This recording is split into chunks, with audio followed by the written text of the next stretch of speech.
Et cette action urgente qu'on peut faire relayer par RPS, mais qu'on pourra faire relayer par la LE aussi, bien sûr, il faut l'adosser à un dossier concret et étoffé.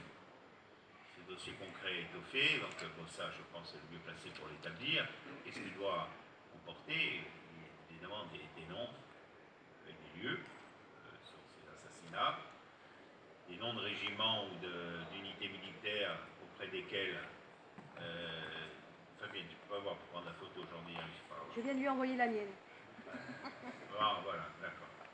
Donc, des circonstances de la façon dont ces gens-là ont coopéré avec l'armée et auprès de quel régiment, de quel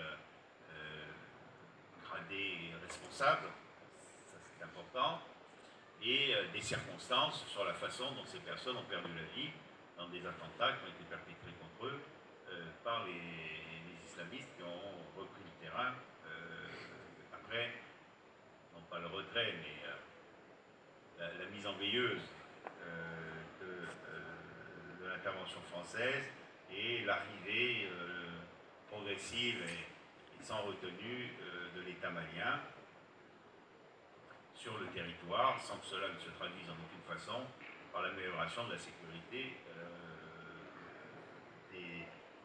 de ces personnes qui ont été engagées avec l'armée française. Donc là, il y a vraiment, je crois, un angle très important à souligner. Il faut les payer sur un dossier, mais je pense que peut-être même en Bretagne, à voir comment on met un peu le drian sur la sellette, parce que si on veut que ça s'arrête, il n'y a pas de solution. Il faut qu'il y ait un préjudice à ce que l'État français laisse continuer. Et ce préjudice, il peut venir que par l'émoi que cela provoquerait dans les opinions publiques françaises et européennes. Donc voilà, donc ça, il me semble que c'est un acte d'action très important.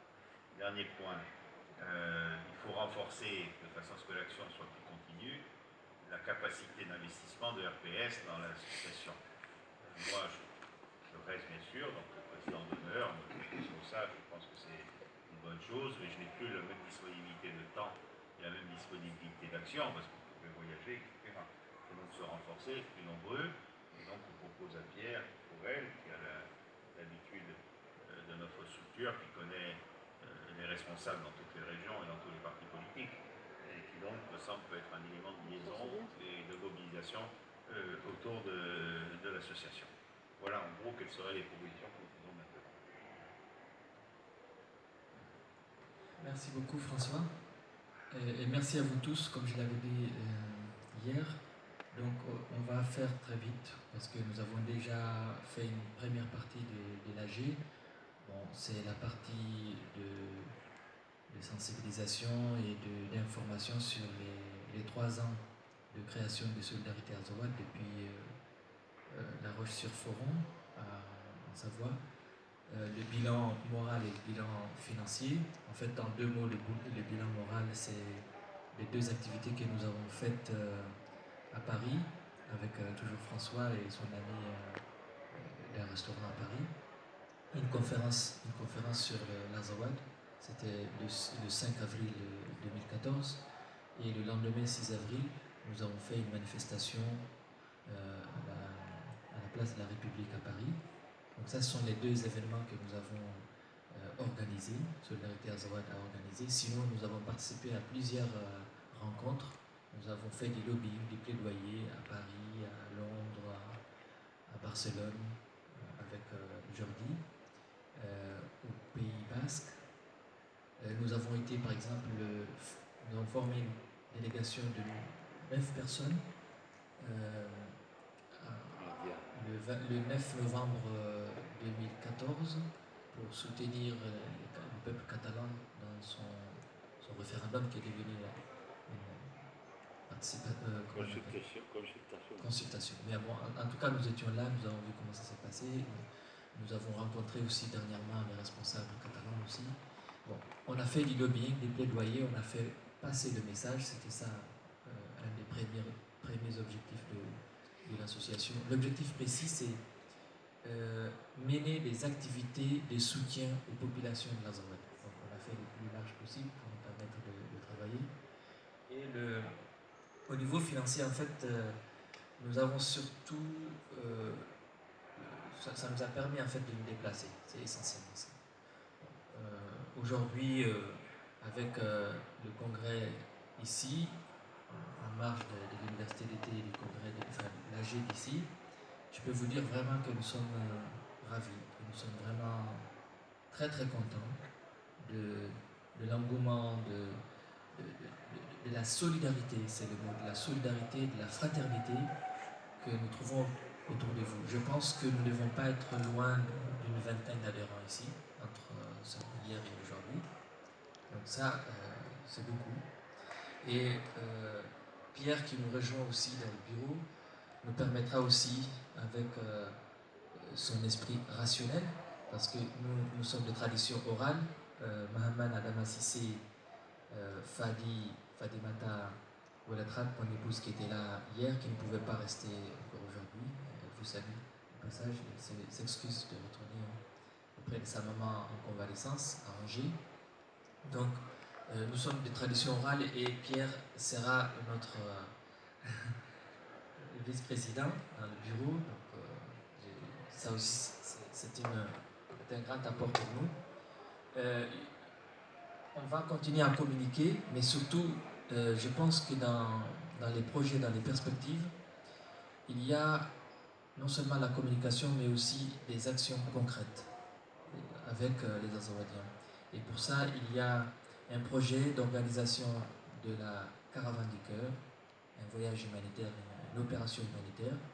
Et nous aimerions bien que les membres de l'RPS nous donnent un coup de main par-ci par-là dans ce sens. Je sais qu'en Catalogne, il y a Terence et les fils de Jordi, exemple, qui se sont proposés de nous donner un coup de main en Corse aussi, avec Julia et d'autres personnes, Brahim, qui peuvent aussi nous donner un coup de main pour amener quelque chose aux orphelins et veuves de l'Azawad, seulement ceux depuis 2012 à aujourd'hui, qui ont besoin d'un petit coup de main ponctuel, mais c'est un petit espoir.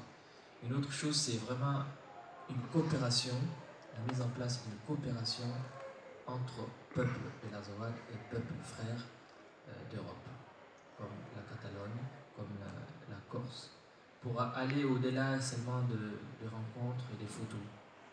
Si on peut trouver la possibilité qu'un étudiant de l'Azawad s'inscrive à l'université de Corté, un autre s'inscrive à l'université de Perpignan, ce sont des ambassadeurs de l'Azawad et qui vont faire avancer, parce que nous voulons former des générations futures qui seront capables de prendre en charge notre territoire, quel que soit son statut, qu'elle soit une région décentralisée ou des régions décentralisées, à défaut d'être autonome ou un Azawad indépendant. Donc on est ambitieux, mais on va essayer de faire des petits pas. Donc aujourd'hui, c'est ce que je peux dire, tout en remerciant François. Bon, en fait, il y a le bilan financier de notre association, il est, vous voyez, entre 1377 euros et les euros, c'est-à-dire, voilà, on a bien sûr un bilan financier, mais je pense que hier, je vous ai fait le compte rendu. On a fait le compte rendu hier de 2013, la création de l'association, jusqu'à aujourd'hui. Et maintenant, on va le faire désormais année par année. Voilà. Et la prochaine assemblée générale, nous serons mieux organisés. Voilà, on fera les choses dans les bonnes et due formes. Je ne voulais pas prendre plus sur votre temps. Je vais juste laisser 2 mots à Mahaman Adama Sissé. Et avant de lui donner la parole, la proposition que nous nous sommes faite tout à l'heure et à vous faire maintenant, c'est que le bureau, nous étions 3 personnes, 3 ou 4 personnes, que cette fois-ci nous soyons 5, enfin, donc, François comme président d'honneur, on me propose comme président, Mahaman Adama Sissé comme chargé de communication, parce que voilà, on a besoin de communication, Fadi, trésorière, bien sûr, Pierre qui remplace François à la vice-présidence. Voilà, donc si vous voulez bien, voilà, je donne la parole d'abord à Mohamed Adama Sissé. 2 mots parce qu'on a pris beaucoup de temps. Et voilà. Non, Oui, et moi j'ai pas beaucoup de choses à dire, c'est tout simplement vous remercier. Franchement, ça me fait chaud au cœur de voir que les Azawadiens peuvent compter sur d'autres peuples de l'Europe, parce qu'on a vraiment besoin d'espoir.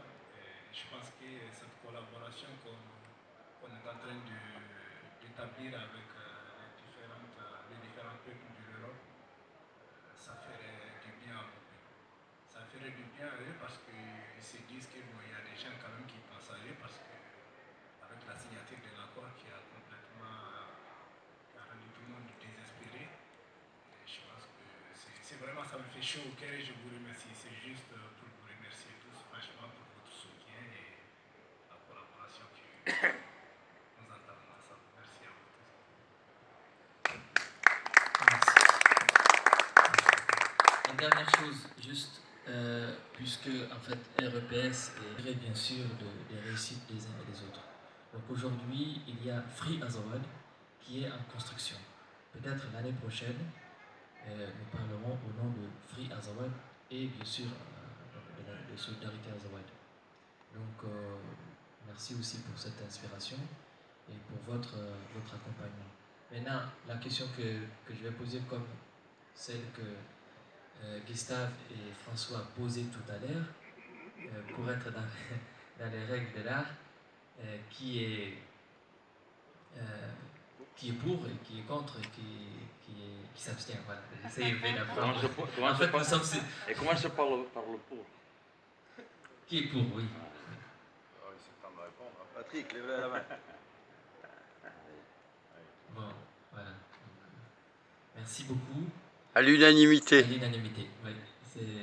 L'Assemblée générale a voté à l'unanimité la proposition de changement des bureaux, mais aussi des projets, perspectives, bilan moral et bilan financier. Voilà. Merci.